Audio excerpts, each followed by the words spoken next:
to who's number one, and so much more. Before we kick over to the action tomorrow, we had the weigh-ins just happen. Now we're going to kick things over to the press conference with our one and only Kendall Rusing. Take it away, Kendall. Hello and welcome to the Who's Number One 24 press conference. My name is Kendall Rusing. I'll be hosting your press conference today. And first up on our undercard, we have an incredible match here between Ali Walski and Natalia Santoro. Welcome you guys to Who's Number One. So Ali, let's start off with you. I want to ask a little bit about your experience with accepting this match. Did you feel any pressure accepting a match with someone with, such a big name and such a big team? What was going on when you first had the opportunity?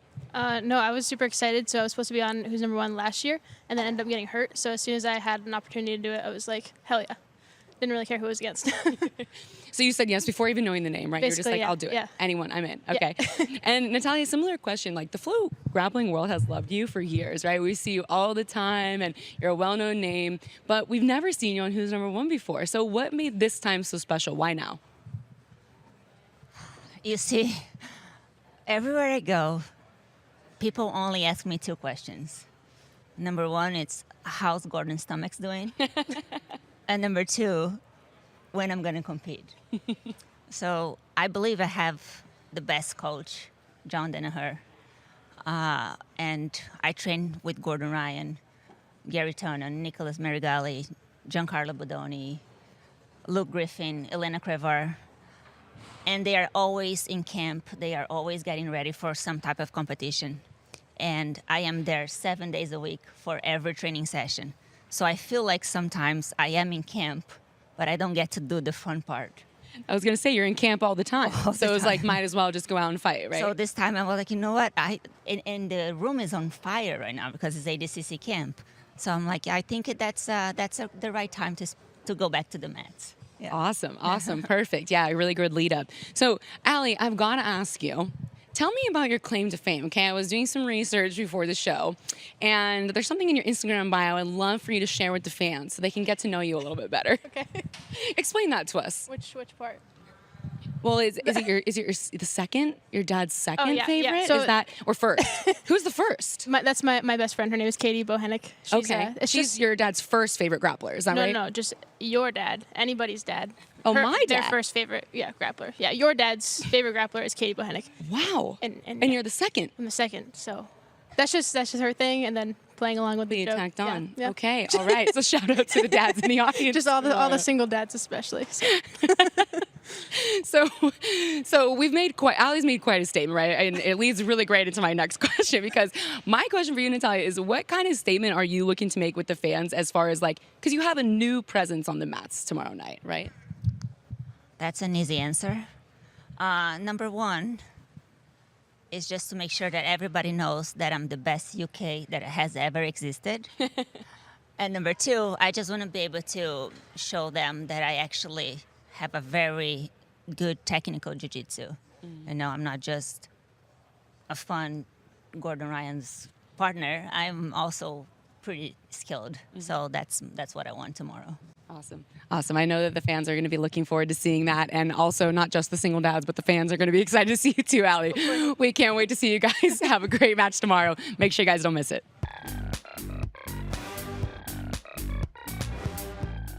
With our second match of the night, we have Jordan Holney and Andrey Degraph, and this is a match at 155. Who's Number One debuts for both of you guys? Andrey, tell me a little bit about how it feels to be on your first Who's Number One match with a big hometown crowd and 3 other new wave athletes on the card. Yeah, I mean, it's freaking amazing to be able to wake up in your own bed and then compete. That's a very rare thing for me to happen, because I was born and raised in West Virginia, so moving to Austin now, I get more opportunities to do that type of thing, and it's amazing for sure. And you're also a full-time coach, is that right? Yeah, when I'm back home, I'm back and forth between Austin and West Virginia. I teach at my academy. I'm a part owner of that academy, so coach a lot at Nova Jiu-Jitsu in Lewisburg. Check us out. So, how do you feel that plays into being a competitor, right? Because I know as a school owner and also as a full-time coach, do you think that's something that makes it harder for you to excel in events like this, or do you think that it aids in your preparation? Yeah, I mean, we have so many amazing coaches back home. I think it doesn't make too big of a difference, and I'm training with the best in the world right now. So, I mean, anything you see in that room is gonna, is going to make the difference out in the competition match. So for sure. So they keep you busy, I'm Yes, sure. absolutely.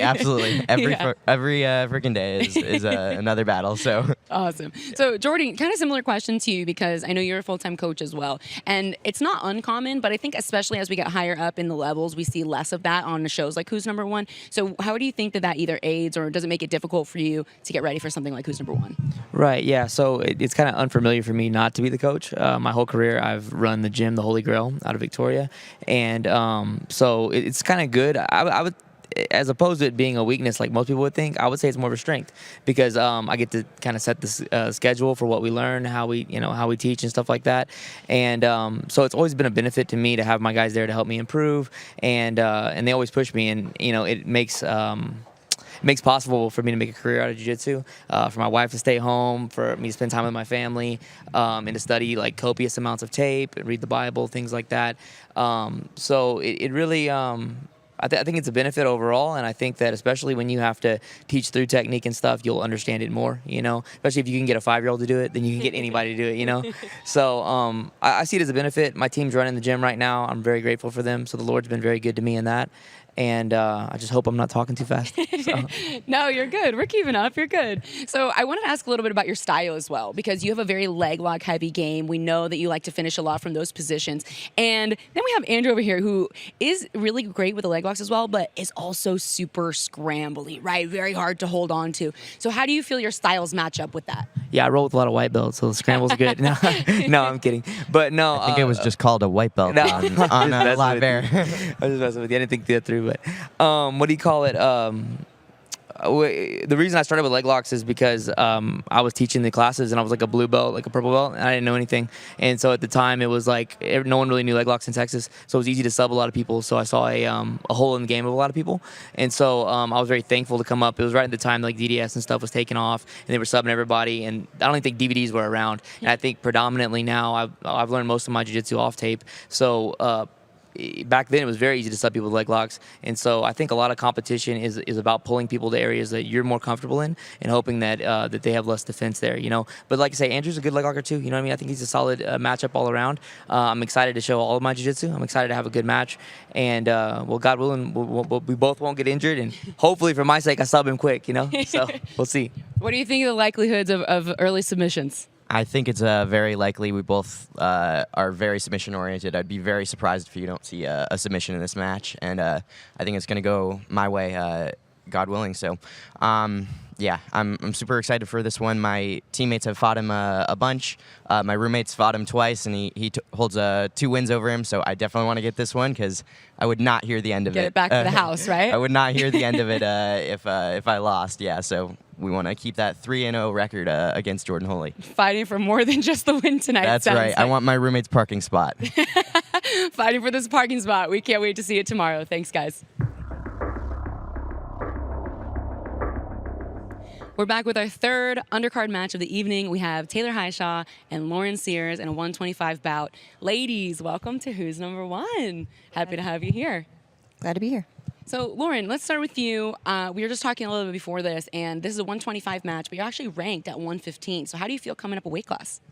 I'm really excited. Honestly, I've been trying to gain weight in the last year. Bulking up. I've been competing a lot higher weight classes this last year. I will always compete at 115, but I was walking at 115, and so a lot of the women I was competing against at 115 were cutting down, and I'm trying to get bigger and stronger so I can float between the upper weight classes and also compete at 115 strong. Awesome. So feeling good to be at 125 then. Yeah, awesome. I'm excited. Very cool. So Taylor, speaking of rankings, we talked a little bit before.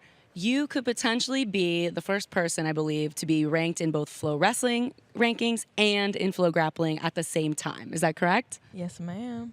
I don't think it's a potential thing. I feel like it's going to happen. But so walk us through a little bit about how you think that's going to happen. You talked about you think that this match is going to be quick and have a dominant finish and be really overwhelming. What makes you feel super confident about that? How do you see this match ending? Obviously with me winning, just because I already know what I do. I've been doing it for a little bit. My game has evolved since the last time I've competed, so I can feel it. Just feeling confident. Yes, ma'am. So, Lauren, In the same vein, Taylor is super accomplished, but has recently entered into the adult rankings, right? You have a lot of experience in the adult divisions, whereas most of her wins up until recently have been in like the juvenile divisions. How do you feel, or do you feel, that your experience and maturity in the adult divisions plays into this match? For sure, yeah. I think it's super important. Well, it's very valuable to have experience, and it's important to come into each match just free of anxiety and the pressure. And so, I think, this level of a stage could potentially add pressure, and the experience helps, alleviate that. But as far as like technicality goes, the kids like competition is incredible. Like, It's not how it used to be. yeah. So I don't think like that really makes a difference. But otherwise, like I think that just the pressure of a big competition could potentially be favorable that I've had more experience there. Mm-hmm. Would you say this is your biggest challenge as far as entering the adult divisions and being on the Who's Number One stage? I would say the biggest challenge is not necessarily her. I would say it's definitely more myself. So I don't get nervous before competitions because I've competed so much. I've been on the big stages and went to the big tournaments. So I'm not really nervous upon that aspect. Really? No nerves? Not at all when you compete? No. You just feel super comfortable going out there? Yeah. Wow, that's amazing. Yeah. So just, So you're feeling good? yeah, pretty much. Awesome. So if you could predict this match and you had a magic crystal ball, how exactly would you see this match going? I would say takedown, but I feel like she's going to pull guard. So pass and submit from mount or the back, either one. All right. What do you think? Counter offer? I don't think that's going to happen. I'm confident in my jiu-jitsu as well. So, I see myself getting to a submission. And regardless, I think that it's going to make for a really exciting match because what I like about Taylor is that she does seem to always just hunt for the submission. From what I understand, she doesn't seem to stall. So I think that, I play the same way. So I think it's going to make for a really exciting match no matter what. Awesome. We definitely can't wait to see it tomorrow night. Tune in to Who's Number One.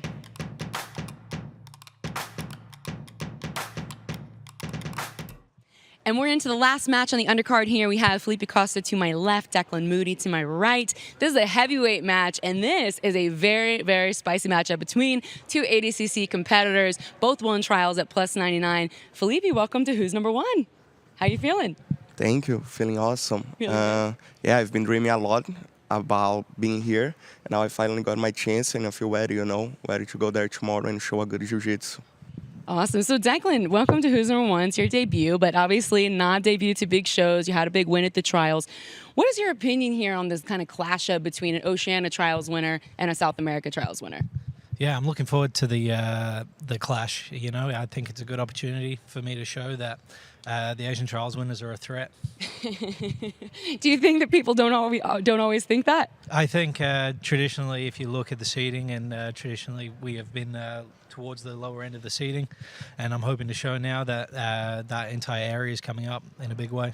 Yeah. So do you feel like Oceania sometimes has been, or the Asian and Oceania trials has been underestimated a little bit, but if we start beating the Brazilian trials winner, there'll be a shift? Is that right?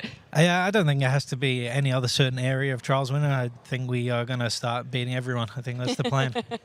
Awesome. I know a couple of people on this card will be happy to confirm that as well. So Felipe, similar question. When you're thinking about the big show in August, obviously it's a different rule set. Do you think that this match has a big effect or impact on the brackets in ADCC since this is sub only? How does that play out for you in your camp? I think it will be because he won the Asian trials, I won the South American trials, so he showed a good jiu-jitsu out there, but I don't think like he has anything special, I think I'm gonna go there, do a good job, and hopefully get a win, That's the plan. Well, it sounds like you may have seen some gaps in the way to attack, some paths to victory. Anything in particular you're looking for tomorrow that you feel could open up a win? Yeah, so he's been showing like a good wrestling, I saw some of his matches, so I'm excited for that because I also have been training a lot of wrestling. So I think it's going to be kind of like a good test for me, I'm excited for that. Declan, what do you think? You're going to be keeping it on the feet? Well, I'm looking forward to exchanging on the feet. Wherever it ends up, I feel confident, bottom, top, guard, passing, attacking the back. I feel good everywhere. What are the likelihoods, do you think, on a scale of 1 to 10, this match ends in submission? 10. 10. I'm assuming your 10 is for you. Is that right? I hope so. I would imagine. What about you, Declan? What do you think? I agree, 10. So we've got a 10 and a 10. That's a little bit of an opposing vote here. So I'm excited to see how it turns out. Awesome, guys. Thank you so much. We can't wait to see it. Make sure you guys tune in for the last one of the undercard. These matches are going to be free. You're not going to want to miss it. We're into our next match here at Who's Number One. And on my left, we have Ethan Crelinsten. To my right, we have DeAndre Corbe. Two excellent grapplers here competing in a 155 bout. Welcome. I was going to say welcome to Who's Number One, but for you, it's welcome back. Yeah, it's good to be back. Yeah.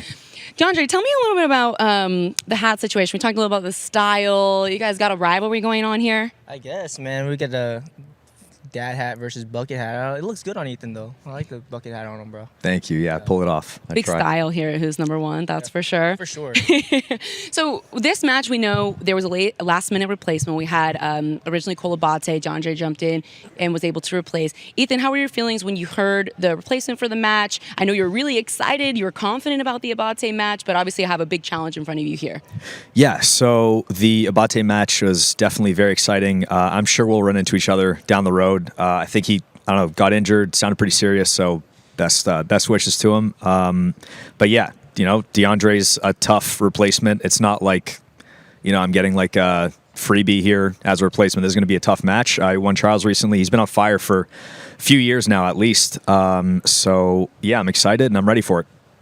Yeah, DeAndre, I think, for those who are paying really close attention to your career, we have known you've been coming up for a long time, but for some, it was a shock when you won West Coast Trials, right? If they hadn't been following. Do you feel like this is a natural progression to be on the Who's Number One stage after such a big win? Oh, yeah, for sure. Like Ethan mentioned, I had a lot of momentum leading up early this year, even late last year. I fell short in East Coast Trials, and I was able to take it at West Coast. But, yeah, it feels right, man. When they reached out to me and they said I could have a match with these, and I was on it right away. So, yeah, it just feels natural to be here, and considering what I did earlier this year, yeah. Do you feel like this match is sort of like a prep for the big show in August for ADCC, fighting another ADCC competitor? I mean, yeah, for sure. He's going to be in the bracket. I'm in the bracket. You could look at it that way, but I think it's going to be a little different rule set, so it's going to be a good match. I believe, and I don't really see it as like a prep, though. Yeah. So, Ethan, with your style, you were prepping, obviously, for Cole Abate, and then we had a switch in opponent. Did you have to change much about your game? What do you see as the path to victory with someone like DeAndre, who's super well-rounded?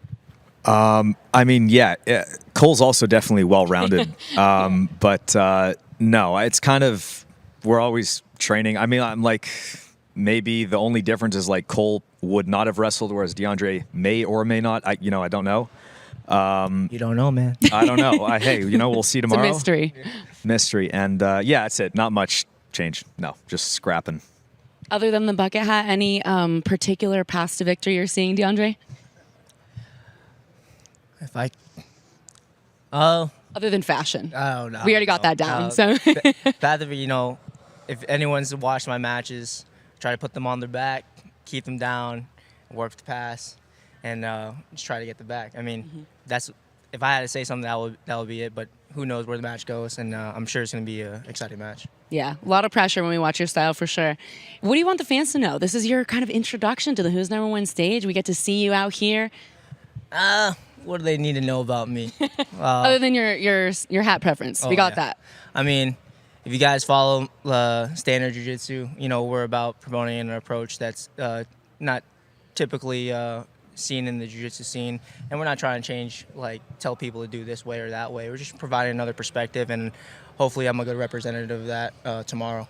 Yeah. Can you share what the perspective is for those who are not familiar with your team? Oh, yeah. It's just a lot of it, people call it the ecological approach. I've never said that. It's just, it's an approach used not only in, we're using it in the grappling sense, but it's used in other sports as well. And I think one of the things that makes it different, it's always live resistance. And I'm sure all these gyms here have some sort of experience using that, and they've gained benefit from it. So, but in our gym, There's no drilling. There's no drilling. Just live. Yeah. Would you say you have a big preference for live over drilling as well, Ethan? Man, I've barely drilled since B team opened up, so this is a Think nice. that's a B team thing or you thing?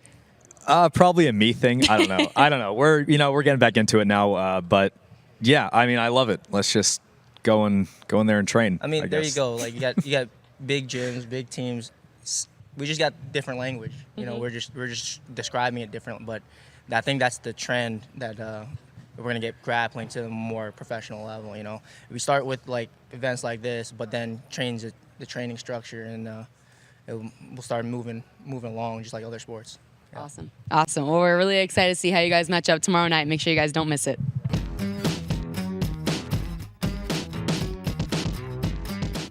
We're back with our next match. We've got Joseph Chen and Eliza Dorsey, otherwise known as Big Breakfast.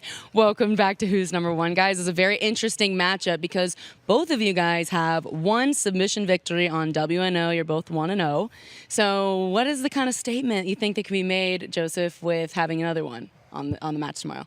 I mean, definitely it'd be great because I think Who's Number One's a great spotlight. But I mean, the thing that I'm like most excited about is like being able to go against such a good opponent. Like, I mean, Elijah, both very good in gi and no gi, recently won trials. So I think it's a great opportunity for me to like really practice some of the skills I've been working on. Like even before this, it was really challenging preparing for him because in my efforts to really try study him and watch his matches, I really tried getting into like the mind he'd be in. So every day I'd have like a huge breakfast just to kind of really understand the way he'd think about the match and so on, just to really try to help. Really bulk up those calories early in the morning. It was crazy. It made training so much more difficult. Is that part of your strategy, you think? I mean, are you adding that into the stress of your opponents to see if they can catch up with you? Yeah, so I would say like the best thing is day before weigh-ins. That way I can have at least 15 pounds worth of breakfast day of. 15? What would it even consist of? Anything you can think of. All breakfast foods? All breakfast foods. Not just pancakes, bacon? Everything you see at the hotel, and then add some more. Wow. Yeah. Do you bring your own, or you just stock them on what they've got? Depends on what. Depends. If I go to a place, if I'm staying at a place with a kitchen, then I'll make sure to bring some, like pancake mix from at home. Okay. My own maple syrup that I make myself. You make? You like go out to the tree? I'm just kidding. Oh, wow. I don't think you live in a place like that. He has a tree. he carries a tree with him. Wow. Yeah. I saw it. Getting It's more over interesting there. by the second. Impressive, really. Yeah. So I was actually going to ask you about the name. Is it Big Breakfast? Because you're not a big fan of breakfast. You just want to eat a giant breakfast, or it's both? Oh no, it's definitely both. Okay. Breakfast is my favorite meal of the day. It probably wasn't always that until I got my name, but yeah. Now breakfast is my favorite meal of the day. Pancakes is my favorite food, and yeah. Okay, so you've committed. You've really committed. For sure. Got it. And I think it also translated to my jiu-jitsu game as well. Pressure, pancake, flat. So pancakes over waffles. You're a pancakes guy then? For sure. Okay. For sure. What about you? Pancakes, waffles? Probably a good waffle, honestly. So there we go. Depends on the pancake. Oh. But like, I don't like some the of the response. fluffy pancakes, they're really nice. It's a texture issue. Absolutely. Yeah. I think like sometimes here they put too much maple syrup and it gets too soggy. I feel like the ones I like it to be a little bit on the top, and then you cut into it, it's still like fluffy cakey. Okay. I don't want it to get all inside. Have you ever thought about cutting first and then drizzling over so it goes in the cracks? I have to try that. I haven't been in the U.S. for long I have enough. some suggestions, and we could talk about it later. I'll give you some notes. A lot of culture shock with all Yeah. the breakfast food. Friday morning we can Yes. go. We can go get some breakfast. Okay, so we'll find it out, and then we'll get some breakfast food after to make up and see. We'll share exchange secrets on the mats, exchange secrets at the diner. Absolutely. You called it a diner. Okay. All right. Back to jiu-jitsu before these people check out. Yeah. So I'm also passionate about breakfast, so it becomes an issue. So with the jiu-jitsu style up you guys have, I mean, we just recently saw you. If you guys haven't at home seen this match, go watch Elijah's last match. He had this very interesting, what's the name of the submission that you called it again from the back? It's kind of a funky shoulder lock. So prior to doing it, I didn't have a name for it. I didn't know the name for it. So I just went along with Dorsey lock or the big breakfast lock. Apparently, I've been told that it was called a thunder lock. I'll just let you guys control what y'all want to call it. I'm going to call it what I call it. You call it what you call it. Things get innovated every day, so. What are the chances you think we see that again on the stage tomorrow? I would say a 65% chance. 65. Yeah. What about you? Did you see that match? Yeah, You studied that one? of course. Yeah? Do you think, what are the odds? Definitely not 65. I feel like that's pretty high. I mean, it's hard to say like 0 just because I wouldn't go like not that absolute, but definitely. Because generally you don't see that sub too often. And I don't plan on him getting on my back, so. That would make it hard. Definitely. Yeah. Where do you plan on being then? So I'll try to practice new areas of my game. So generally I'll try to see the match in like a bottom, top, and standing, but really try to mix up where I spend most of my time. Awesome. Awesome. Well, we're going to see a mix of a lot of things tomorrow and maybe some breakfast on Friday too for you guys. Thanks so much. We can't wait to see you tomorrow night. Appreciate it. We have our next match here on the main card. We've got Anna Rodrigues and Adele Fornarino. And this is probably one of the most exciting matches on the card. Because I don't know. You don't know? You're not sure? I would say because of the hype and the interesting twists behind it. So let's talk a little bit about this match. Let's break it down for people who are not sure. We've got an ADCC Oceania Trials champion here, Asia and Oceania, and we've got the the South American, Trials winner. Talk to me a little bit about what you feel is the difference, Anna, in the trials, because we talked about the energy a little bit before and kind of how this kind of clashes with you two. I think in Brazil it's more like war. Yeah. And USA is like everybody has a lot of good techniques. It's too much for my eyes, but in Brazil the energy looks like different, you know. I have the best example, like Jasmine go in Brazil. She got the trials here, but she lost over there because the energy is crazy. If you don't prepare yourself to get these trials, you lose because you need to accept the energy, feeling the energy, and fight like a like a superhero. Well, you broke your nose in the finals, right? Yeah, it's broken now. Like when I make like that, you can see my nose like inside. A little dent. Yeah, but I don't know what has happened with my face. I broke my face and all my fights. It's crazy. Girl, just stop. Adele, please don't break my face tomorrow. It's hard because I need to do a lot of surgery, plastic surgery. I'll try and stay away from the face. I'll try not to. Please. No more splits, no more broken noses. That's the aim. That's the aim. Yeah, you just had your face split open again at the Gi World. You had an amazing finish. Oh my God! In 10 seconds of my fight. Yeah, I have a concussion. Concussion? Yeah, it's crazy. So do you think we're going to be away from the face in this match, Adele? You think you're going to play more into the legs, the body? What are we going to see? Please, legs.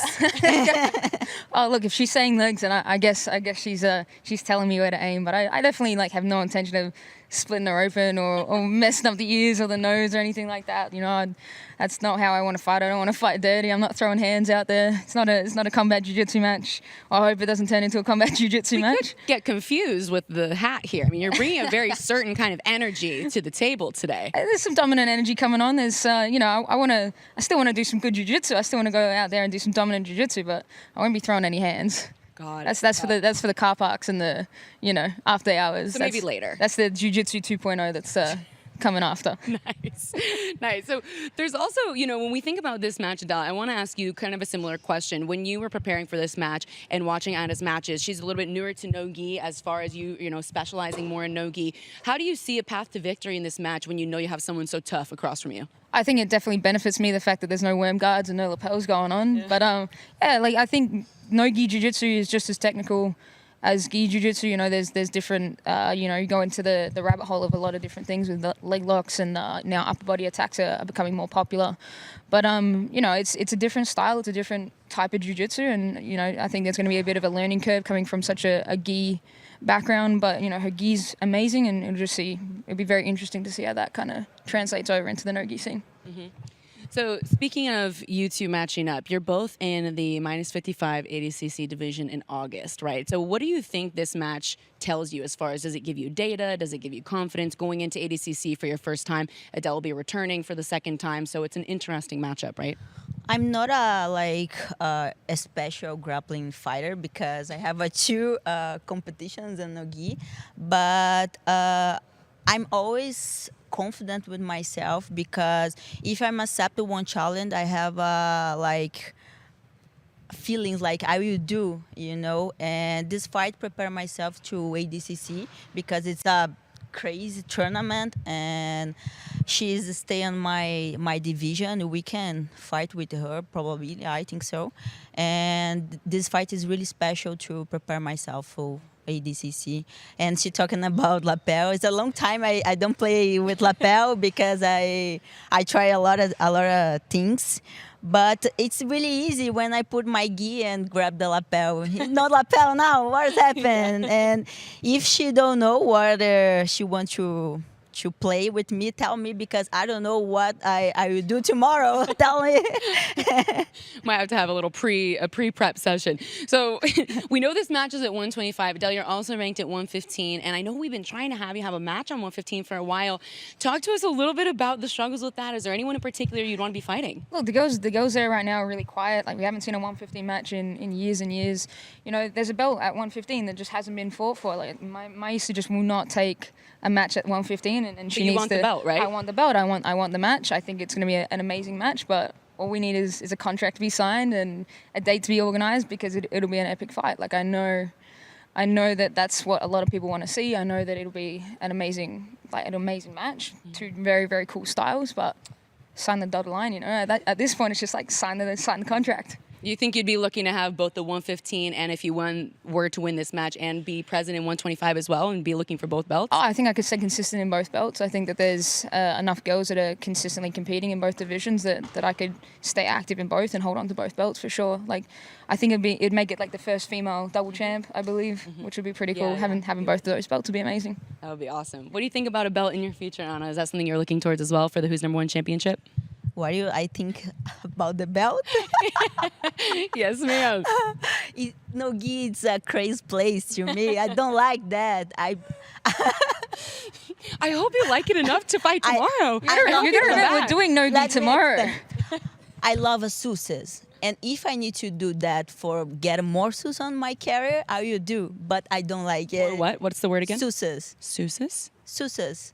Success. I'm just making, okay, success. You want more success, so Nogi's the answer. If I need to do that, okay, let's do it. But I don't like it. I don't think too much about the belt now, because I have a long way to improve my jiu-jitsu, to training, and then of course I will prepare my jiu-jitsu to get the belt too. It's the way. I don't have to wait to running. I need to do it. It's okay. Let's go. Awesome. So we have a potential maybe want the belt in the future as we get ready. We've got ready for two belts over here. So it's going to be an interesting clash up tomorrow. She can get the two. I just want one. If I get one, no more. Just one for Anna. Awesome, ladies. We're so excited to see you tomorrow. Make sure you guys don't miss this one.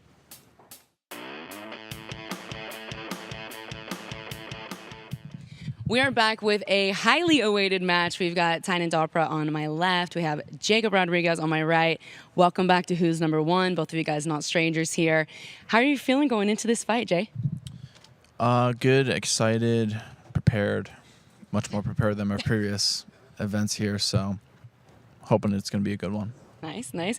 Tynan, how are you feeling after, you have had quite a year, right? I know that we had just a big event at the Worlds. You had an unfortunate finish in the beginning. Did you feel, with the disqualification, did you feel like on fire coming into no-gi, or did that kind of put your fire out a little bit? How are you feeling coming into this match? No, I think my career has always been very solid. Just making the right decisions, making the right preparations, and just building my legacy. Unfortunately, at Worlds, with everything that happened, I was upset about it. But at the end of the day, I need to man up about what happened, what I did, understand the situation, and carry on. I think that does not change my legacy, what I'm building. And to me, it's just another day. It did not go my way, and I have another chance and more opportunities coming in front of me to prove my work, to prove my team's work, and just to go out there and just enjoy, have fun, do what I do, what I love to do best, to that, fighting and training. Yeah, definitely a lot of opportunities. You've had such a legacy already, and it continues. Do you see, Jay, this match as another step in that direction? Would you say this is your toughest fight yet coming into the no-gi scene? I think the way how I try to analyze, since I've started this no-gi, was always preparing myself to go up the ranks. definitely he's probably that next person. He's a, he's a nogi guy. I'm a gi guy.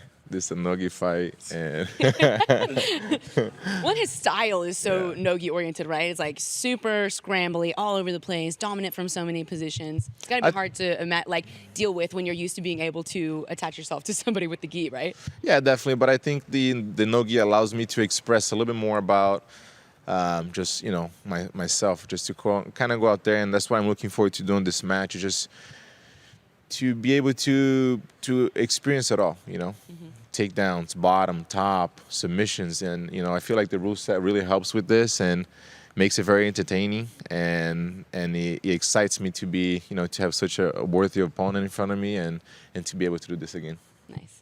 So, Jay, I wanted to ask you a little bit about ADCC because you've committed to your second run at ADCC, looking to be on the podium. And for those who haven't seen, in 2022, you had this really interesting run at the trials where you took everyone's back and rear naked choked them, right? Yes. Yes. Okay, good. So when you're coming into a match like this with someone so highly skilled, do you feel that you need to change your game plan for each individual opponent, or do you have a similar approach where you're like, my game plan is going towards XYZ and I'm going to do it to everybody? Yeah, I mean, I never really want to try to adjust my game plan around people. I want to, everyone knows what I'm going to try to do. It's just a matter of if I'm going to be capable of doing it. And if they, want to adjust, I'll let them adjust. I'm not going to be the one to change my game around someone else. So, yeah, same kind of deal. Try to get them tired, take the back, strangle. But, there's other avenues as well. I've trying to expand my game and show the people at home that I'm capable of more than just a rear naked choke. So So we may see that tomorrow, different kind of submission. Hopefully we will see. We will see. And not a buggy choke. I don't plan on being on bottom this time. We'll see though. So no bottom, no buggy chokes, no rear naked chokes. Is that right? Hopefully. I'll take what I can get. Does that sound like it matches up with what you're looking for, Tynon? Does not match up with what I've seen, but What would you like to see in the match tomorrow? no buggy chokes, no rear naked chokes. As long as I don't fall for that one, then I'm okay with it. No, but it's gonna be good. I think he challenged me to be into the nogi scene, and I've been actually training a lot more nogi lately, and again just to have. I feel like the more the matches stays into dynamic movements and it stays more scrappy, probably favorites him. Mm-hmm. And the more control the match gets and the more hold I can get of him, probably favorites me. But again, I feel like this rule set and the way how I've been preparing, it's to just go out there and express as much I can possibly express. If I can, dive for submissions and even exchange takedowns and be on bottom, be on top.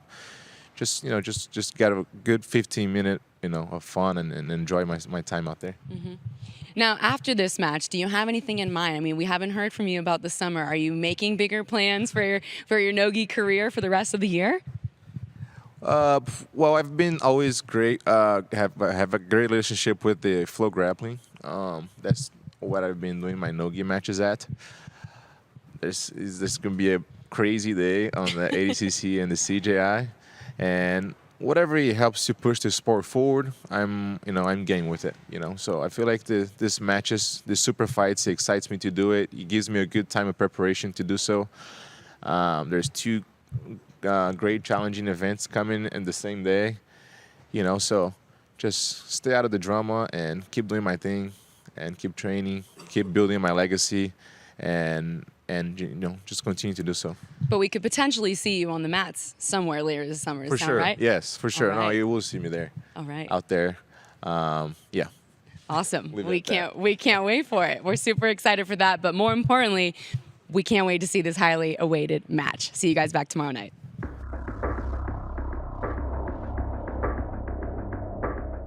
Welcome back, guys. We have Victor Hugo, none other than Big Man Flo himself, and Javier Zaruski on my right. This is a banger of a match, and it was actually not the original match we had planned. We know that we had Luke Griffith coming in to fight you. How are you feeling when you got the call that there would be a replacement, Victor? Kind of surprised, He's a young grappler, but I know that stuff happens. He trains in a high-level camp. and he could get hurt. Could have been me. So who am I to judge? It didn't happen this time, but I don't know if he's a brown belt or black belt. So maybe we can run that whenever he gets his black belt later in the year, or I don't know whenever he's gonna get his black belt. But it was definitely a surprise. I was happy that we were able to find an opponent that kind of made sense. Because Javier is like a big guy, he's a world champion. There are some names there that probably people more known to him, but smaller than I am. So if I go up and I compete against someone that I'm like 50 pounds heavier, like what am I thinking like as a win after? So The haters will have a lot to say too. Probably. Yeah, exactly. So like I think like right away whenever people announced that we're gonna fight, a lot of people didn't know him, but he has a lot speaking for himself. Like how much people he subbed. His world title. He's living a good moment. He comes from a strong camp, Pato. So I think it's going to be an interesting match, Nice. Javier, talk to us a little bit about that because you've been very public about your submission ratio, right? And what is it? You're the highest black belt submission finisher. Is that right in the world right now? Yeah. So basically, my submission ratio is 89%. So I know some people has been saying they have the highest. I believe Gordon. With 82, I believe, but 89 here, it's just facts, nothing against anyone. But yeah, it's 89%. It's officially the highest submission ratio in professional jiu-jitsu.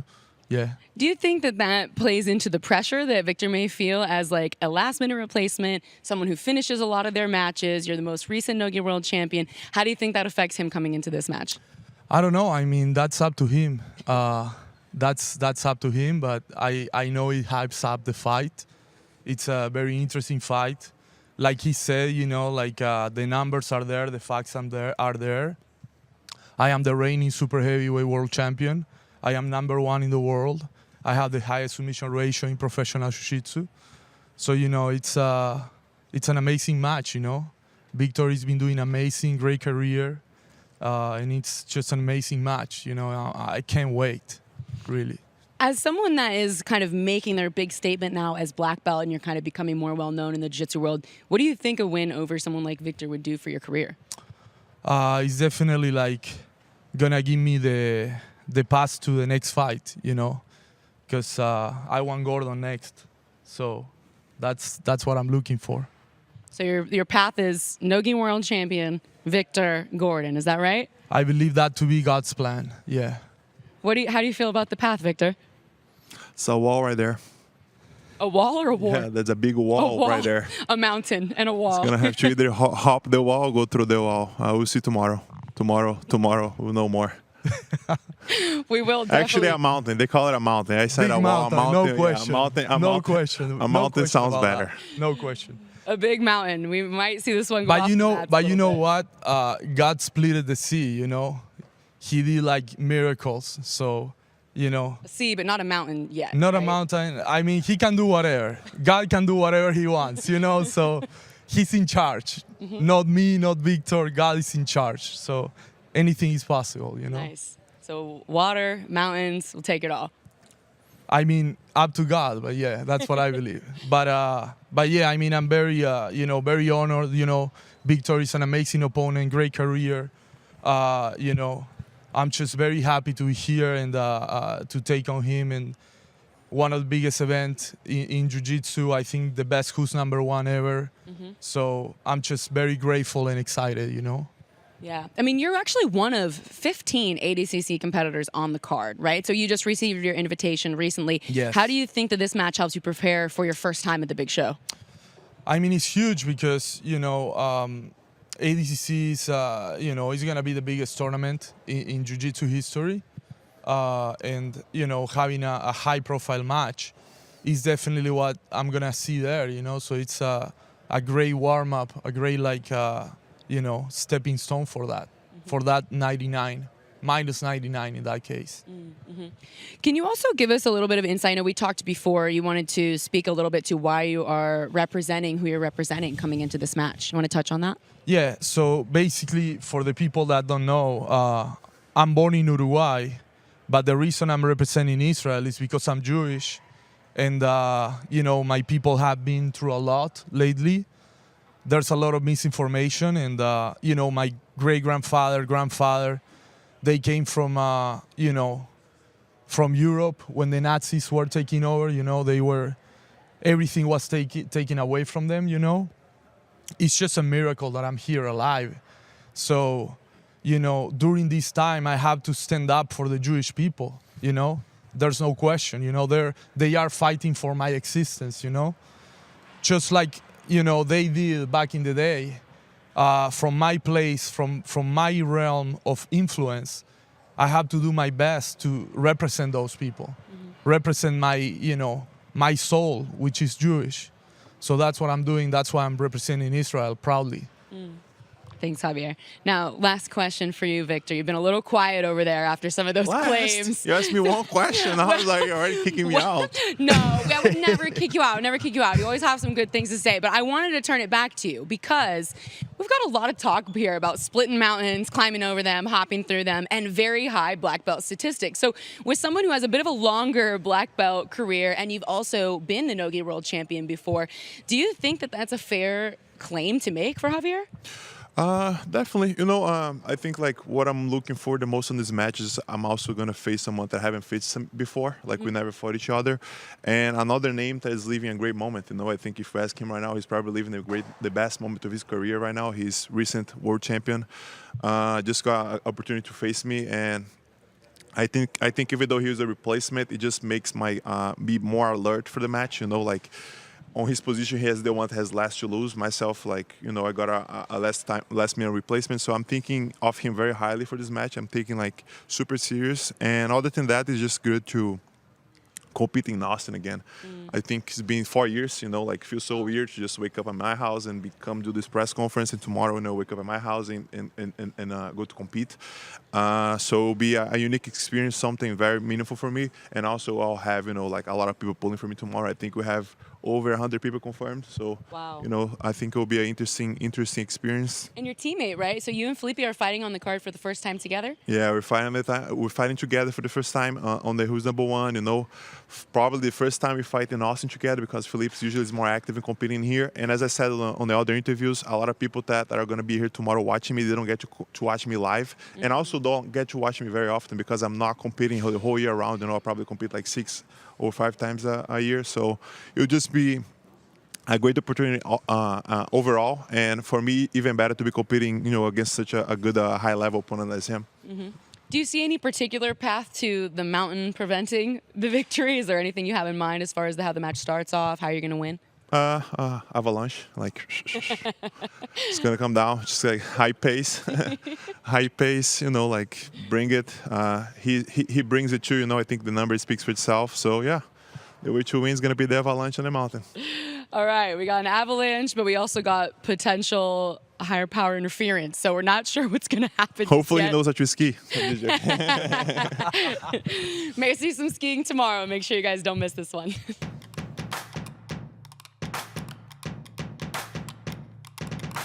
Welcome back, guys. We've got our first title match of tomorrow evening here for you guys. We got Jacob Couch on my left, Jonathan Gracie on my right here for the 185-pound strap. Jacob, you've been asking for this match for a long time, or this belt for a long time. How does it feel to finally have the shot? Well, I tell you, it feels incredible, but it feels way better than last night. To them just real quick, to them fellas down on Congress, I got the money for the craps we shot. Flo just paid me my check, so don't come after me. I'm coming. But it feels great to have the title shot. I have more matches than anyone in Who's Number One history, and I've been wanting the title since the first one, so it feels great to have it now, have the shot at it now. Yeah, I was going to say, I think you made so many fans in your entry to Who's Number One. You came out as a last-minute replacement then as well, had to make 185 on short notice, and tapped out some of the best guys in the world. And that was really how a lot of people got to know Jacob Couch. So from there until now, what has changed for you? I mean, what has changed for you as far as why you feel like it's going to be tomorrow night rather than back then? Well, because back then I was a last-minute replacement for a 185 tournament on a week's notice, and tonight I'm coming in with the most matches in Who's Number One history, ranked as the fourth guy at 185, and I don't think I think it's time. I think it's time I get my shot, and I think I've earned it. And tomorrow I hope to do my best to prove so. Jonathan, let's go over to you for a second. You've been a little quiet over here, but I saw you eyeing that belt earlier. You were very fond of that belt when you walked into the building. So you took this fight on a 6-day notice. Obviously, we had Francisco Lowe out due to injury. How are you feeling when you got the call? That was a pretty good day, right? Actually, like, I'm happy because 1.5 years ago, I decided, like, changing my life to no gi. Why? And maybe, like, I do the rank. I'm the number 8. But it's like I always accept all opportunities I have for me. Why? FloGrappling know that. Like all the time I say, man, I'm ready for everything, and send them message, and now I go to the title. Was it a shock? I mean, it must have been a shock though, right? To like instantly be offered the title fight. I mean, you've been working your way up, but were you expecting that so soon? So actually, like I'm feel stronger because I don't need to drop my weight. Yeah. So I don't need to do sauna stuff like that. Diet, just like eat normal. I sleep really well. Everybody like have like questions for me like, man, why you accept 6 days before? Like I just say, bro, I need to like sleep really well. I think it's not changing nothing. I just do my best and that's it. Nice. So with an original opponent like Lowe, Jacob, how did you feel when he had to come out of the match? Were you excited about the replacement? Do you have to change your game plan at all? For me, you know, I hope Lowe heals up whatever he's got going on with his knee or whatever. But for me, it's the same thing at the end of the day. You know, I don't really make no discernment between who the opponent is. The goal is the same, and that's to take home the belt. So for me, whoever they put in front of me, it doesn't really matter. I'm coming to do the same thing at the end of the day. Take the belt, pay the crap debt, go. Yeah, I'm coming, fellas. Don't, for real. Hey, we got it. We're good, okay? We got it on lock. All right, we cool. got it. So, Jonathan, with this match, I wanted to ask about, you recently had a big win over J-Rod. He's someone who has like a big scrambly style, big game. With Jacob, he's known obviously to have very strong leg locks, but also very strong close guard, kind of a more like controlled and just a different style, right? How do you feel you match up with a style like that? So yeah, I fight Jay. Jay, don't stop, boy. But it's like, Jacob, like, yeah, like you actually say his game. Like he's have like good leg locks, good close guard. I don't have nothing to say about like outside the mat or outside his fight. Like after I post, everybody say good things about him. I don't have nothing to say. But so it's technique against techniques. So I know his game. Probably he's know my game too. Because like I say, he's accept fight me. He's have confidence to win. Why? And I accept fight him. I have confidence to win too. And I was gonna see tomorrow. On a scale of 1 to 10, how likely do you think this match is gonna end in submission? 13. 13. 13. Numbers. One of us are going home submitted. So 13 either way, not just for you. Well, come on. Don't be silly. And what about you? Scale of 1 to 10. How likely is this going to end in a submission? I don't know. Decline to answer? All right. Well, we're going to find out tomorrow. That's for sure. We're all going to find out, myself included. Can't wait to watch this one. First title match of the night. It's going to be a banger. Make sure you guys don't miss it. Back with our second title fight of the night, we've got Diego Pato and Fabricio Andrey. Talk about one of the most exciting matches we could have made to you guys. And we've brought it here for Who's Number One. Welcome back, guys. Thank you. Thank you very much. So we've got, Fabricio, I want to start us off hot because we got a strong claim from you I saw recently that you're looking for both the 145 and the 155 belt in the future. Is that right? No, it's not right, you know. Change your mind? I changed my strategy. I will take this belt, you know, and I have one guy in my mind, and I will challenge him. And I hope he accepted this match. That's after this match, right? Yeah. Okay, you got a specific challenge in mind for us. Yes. Okay, all right. We're excited to hear about that. But Pato, you are the current 145 and 155 belt holder. What does it feel like to be fighting for one belt at a time? I mean, I guess no matter what happens, you get to still be the champ. Yeah, it looks like I have a target on my back. So yeah, it's like pretty good to be the double champion for Who's Number One, the first on the history. And I believe it's not like bringing me like a lot of pressure because I still like the guys like still like talking about like I'm still the underdog on this fight. So I You think believe, so, or other people think so? A lot of people think so. Okay. And I take that because I like to be the underdog always. And yeah, I think I built my whole career. It's not on social media, but also on active, a lot of things. Gi and no gi, I think. Yeah, you just won the gi worlds literally a month ago. That's amazing, and now you're back here in no gi. Do you think that changes your style at all, or you're always just ready to go? No, I think we always, if you're professional, I think you have to be ready for anything and anytime. And I believe, I think that's why I become one of the best in gi and no gi, pound for pound on the world. And then you guys cannot take this. Well, I would argue that a lot of people out there do still think so. But I'm sure there's always people that are going to argue. Always. So, Fabricio, what do you think about that? Are you the favorite to win this match? Do you think that he's the underdog, even though he's the champ? I'm not the favorite. I know this. Pato has 2 belts, and I think his 1 belt is not. Como é que é a palavra lá que eu esqueci? We thought we might switch to Portuguese, but it doesn't work for Kendall. I will talk in Portuguese. I will try to talk in English. Vai te ajudar, vai. Vai me ajudar? Como é que tu já tem tu vai me dar de presente. He say he has 2. I already have 2, and I'm gonna give 1 for him. Yeah. But not for free, right? You have to pay. Yeah, you have to pay. If you wanna. Price? The price is a knee, right? Yeah, if you wanna play, you must to pay, right? That's the code. If you wanna play, you must to pay, right? That's right. Yeah, you want to play, you gotta pay. So we got Pay the the price of a price. knee. Maybe he can give his check, right? Right after. You never know. He could. Everything has a price. That's right. That's right. I mean, if the checks come into play, then everything else could change. Yeah. Everyone has your price, and anything can be buy. Everything can be bought. That's right. What do you think the price is coming in? Are you looking for knees in particular? Anything? I think it's my knee, but don't worry. So for the belt, I will broke my knee, my foot, my feet, all. All the everything? Yeah. Everything? Everything is no. Ih, lá ele. Everything no, pô. Tá tirando cara. But this is our first match. I'm talking about. Oh, I know. I know what you're talking about. Trust me. This is our first match no gi, and so I'm pumped for this match tomorrow at the night, and let's do it. It's a pleasure. Thank you very much, Pato, to accept this match, and let's go. Osi.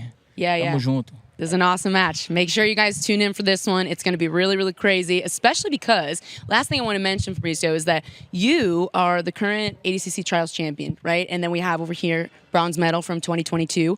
Do you guys think that this plays a lot into the bracket later this year? Yeah, I believe this is a good opportunity for both of us. It's to kind of warm up for ADCC because both we get an invite. So he won the ADCC trials and I get the invite because I get third place. And I believe it's gonna be we are the number top seed on the brackets, and I believe we're gonna face each other can be in the semifinals on the finals. And I think this is a good opportunity for us to know each other better in no-gi, and then of course bring more skill for the main bracket. So yeah. Eu faço de suas palavras as minhas. I had a feeling that was coming. No, he say that he make his words like mine. He double my words. So. I like it. Ditto. That's what we say in the States. Ditto. Yeah. So this might be a little bit of a preview for later in the summer, but hopefully no one leaving with anything broken, any limbs, any broken legs. If you tap first, yes. No. That's life, don't worry. Either way, we'll be fine for later in the year. You guys don't want to miss this one. Make sure you guys tune in tomorrow to see these guys go after it for the belt. Calma aí, pô, deixa eu falar aqui com a rapaziada aí do Brasil aí. Tamo junto, rapaziada do Brasil. Eu e Patinho aqui. Ele não quer falar português, que agora ele virou gringo, entendeu? Mas eu sou brasileiro, tamo junto. I never get anything from Brazil, but yeah. Não, tamo junto, galera. Obrigado. Tamo junto, galera. É nóis. Eu gostaria de fazer a entrevista em português, mas ela não sabe falar português. Mas é isso aí. A gente queria trazer o Ricardo, mas ele não quis fazer participação. Vai, Ricardo? Aí é isso. Assista nós aí amanhã na FloGrappling. E é isso. Sim, valeu. Awesome. Thanks, guys. See you tomorrow.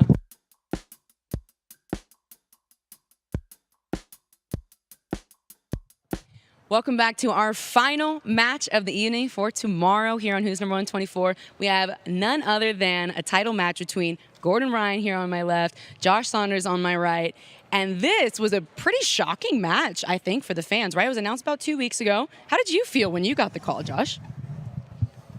So Ricardo basically asked me on a DM what I was doing in 2 Thursdays' time and if I was busy coming off the couch. And I said, no, Ricardo, I'm not busy. I would be more than happy to accept a match. Who's it against? And he obviously came back with Gordon, and I jumped out of my seat with excitement. It's pretty much the biggest opportunity in the sport. It's the best match you could ask for, given my very short tenure within the sport. I've only been training for just under 4 years, and so what a phenomenal opportunity. I'd be stupid to say no, and obviously we had to iron out some details between our coaches because they're friendly with each other and they're respectful, not step on any toes. But as soon as that was all checked and cleared off, I was more than happy to get on a plane all the way over here and say yes. Awesome. So, Gordon, I mean, the number one question people have got to be asking when they see this match is, how did we get here? How did this happen? How did you feel when you got this? Or was this a request of yours, maybe? It wasn't a request of mine, but I was talking to Phil like 3 weeks ago, and I was like, I think I might be healthy enough because Luke, I knew that Luke had gotten hurt, but it hadn't been public. And I was like, I might be healthy enough if you guys need another headline to do a match. I see. So he was like looking around, and he was like giving me names, and this guy couldn't do it, that guy couldn't do it. And like, how about Josh? And I was like, oh, Josh is a mountain of a man. That could be an interesting match. So I was talking to him, and then they messaged Josh, and Josh, thankfully was available on 2 weeks' notice before ADCC, and we made it happen, and here we are. Yeah. I know the fans are really excited to see you back in action because I think it was late last year when we saw you with a match against Patrick Gaudio. This is the last time you fought. How are you feeling for ADCC? I guess, Natalia said earlier, the number one question when people see her is, how is Gordon's stomach doing? So I've got to ask you. Well, I'm alive, so I'm just trying to drag myself through this camp, and then after that, I can die. I can die happy. If I get 7 this year, then I can die happy, and all will be good. But I just started, training hard. I'm able to do finally like ADCC level rounds, ADCC intensity workouts. So I'm hoping to just get through this next 8 weeks healthy, and then and put on a show in August.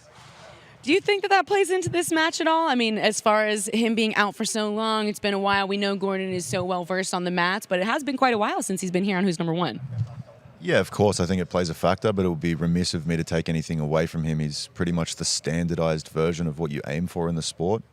He's been willing to do things that other people haven't been doing for much longer than everybody else is willing to do it, and fight through adversity and come through the other side and continue to push the sport forward. So I think it does play a factor, but I think it'll be a minimal factor. I don't think he would be here if it was going to be too much of a concern. So I've prepared without that in mind, as if I'm going up against the best version of him. And so I hope that that's what the case is. And I'm excited to see where I stack up against that. Yeah, it's a very interesting fight considering you've made it to the point you're at with winning ADCC trials in Oceania and Asia in just under 4 years. Is that correct? 4 years? Two times. 2 times. Wow. 2 times. So with that big win, I can't not mention, there's this, I got to ask what you want to convey to the fans, because there's this picture, right?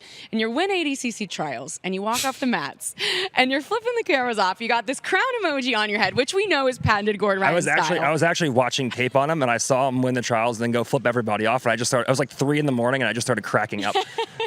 It's a little reminiscent of, some Marigali controversy, Yeah. Gordon's teammate. So there's a lot of connection here. What do you want to say to the athletes about that picture when they scroll through and find that? Yeah, it was my best Marigali impression. It was a bit controversial, so some of the fans from Sydney are a little bit stupid and they don't know the rules of ADCC. And so You can't get DQ'd for that? I got taken down out of bounds, and the referee said stop. And so the takedown didn't count. And so they were like, 2. They were whinging. And so when I won, obviously they booed, and I was like, well, fuck you, basically.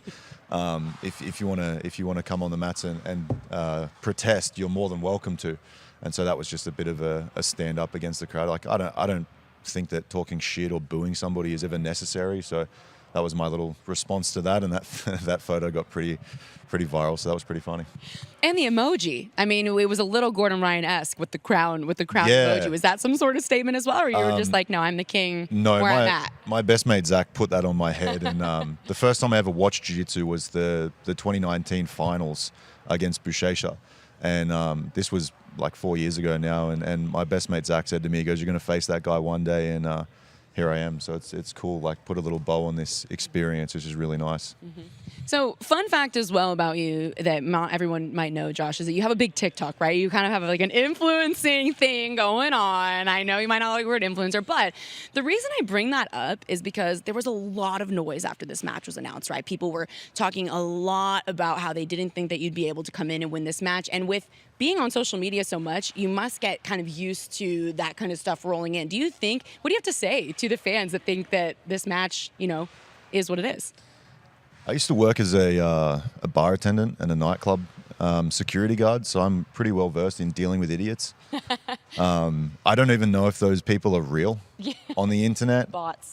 Yeah, they have 50 followers and 7,000 following, so I'll probably take their opinion a little bit more seriously if they put something up or had a photo of themselves. But yeah, you're always going to get people trying to punch up. I mean, Gordon's probably the best version of dealing with that over the years, and I can't imagine what that's like at such a big audience. But I try not to take too much of that into account. I'm healthy, I'm happy, I've got a beautiful partner, I've got an awesome coach behind me, I've got the best support system, and I get to do this on 2 weeks' notice, fly all the way across the world and verse the best. So, yeah, if they're sad about their lives, that's up to them. I really couldn't care less.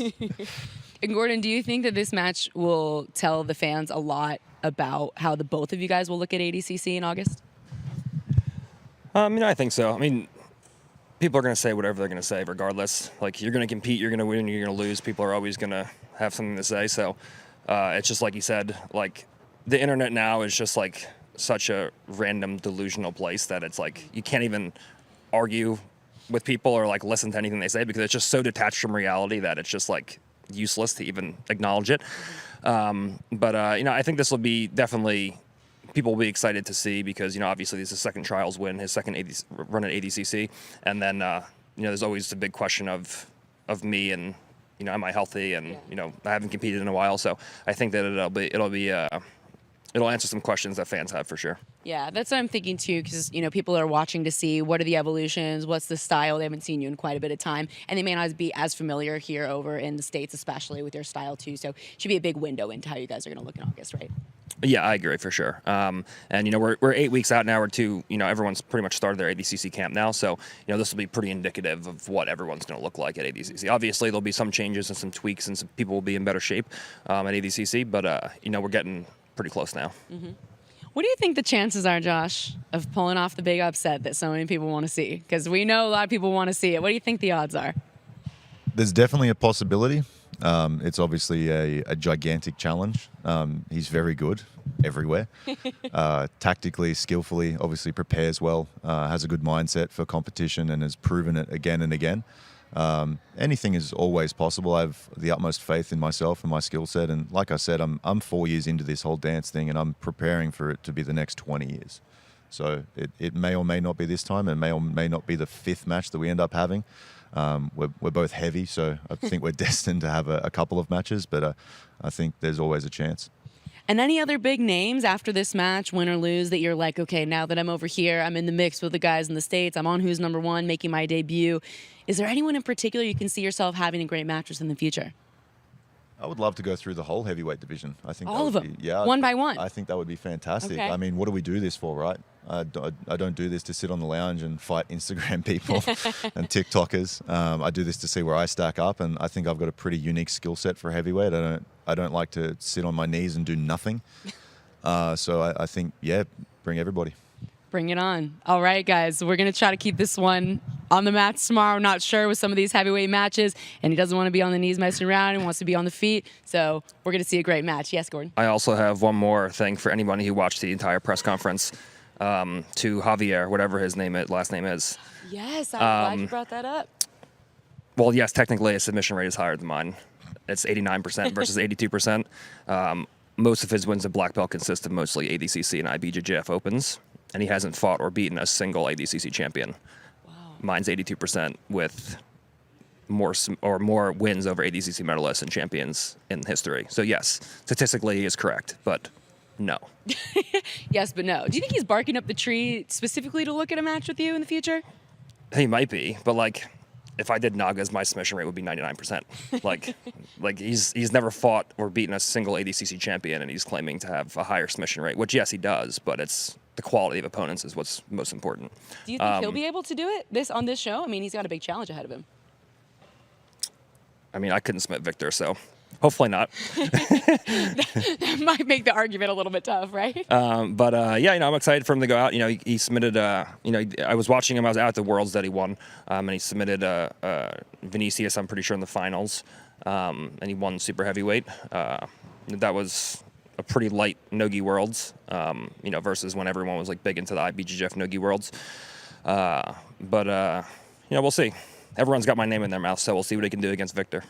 And, actually, I'm glad that you brought that up because I was reminded, Gordon, you have an interesting card tonight because you have a lot of your teammates on the card as well. And I wanted to ask if you feel any different having Natalia on the card. It's the first time you guys are on WNO together. I know she's usually a big support in your corner, and now you're going to kind of be playing coach and athlete in the same time. How are you feeling about that? Well, it's actually better for me when I watch my teammates compete, especially her, because it's different. Because I get so much more nervous watching my teammates compete than I do when I actually go to compete. So if I do have like any competition nerves, which you always do, every athlete, regardless of what they say, it's never just like training. Right. But when I go out and I watch my teammates compete, I like kind of can get those nerves out before I have to actually start my warm up. So it's always better for me to start coaching first and then to compete later. So this will be like an extreme example of that. Awesome. Well, guys, we have an incredible card laid out in front of us. You guys are not going to want to miss this. Make sure you tune in. We have 15 ADCC competitors on this card alone. It's going to be amazing from start to finish. We'll see you guys tomorrow here in Austin, Texas.